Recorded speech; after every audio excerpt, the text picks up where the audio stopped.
So first of all, there is the fixed ND filter. You buy these in a diameter that will screw on to the end of your lens, and you buy them in a fixed strength, for example a 10 stop or a 6 stop. The next type of system you can buy is a filter system, where basically you buy a filter holder, you have an adapter that puts this holder onto your lens, and then you buy your filters. They're usually square or rectangular, and they slot in to this filter holder. Now they come in different formats. You can buy these at whatever budget suits you. When you get up to more sophisticated filter systems, you'll also get things like these which block any stray light from creeping in. And you'll be able to mount multiple filters in the same holder.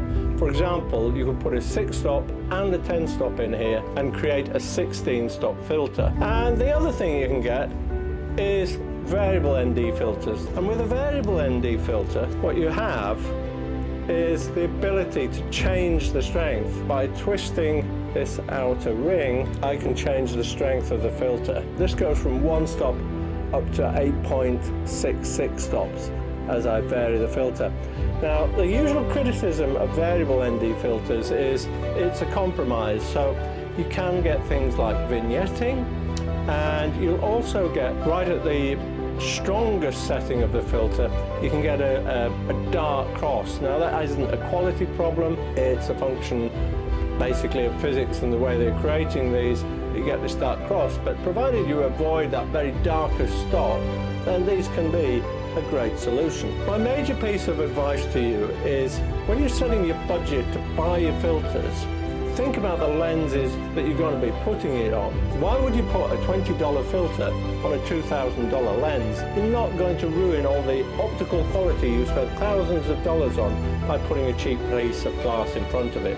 So don't do that with your filters. One other great tip I've got for you: check out all your different lenses. Which one has the largest diameter? For example, it might be 77mm, and buy your filters at that size. Because you can buy adapter rings. These are very cheap, they're literally only a few dollars, and you can then use one of these with your filter to put it onto your lenses that are smaller diameter.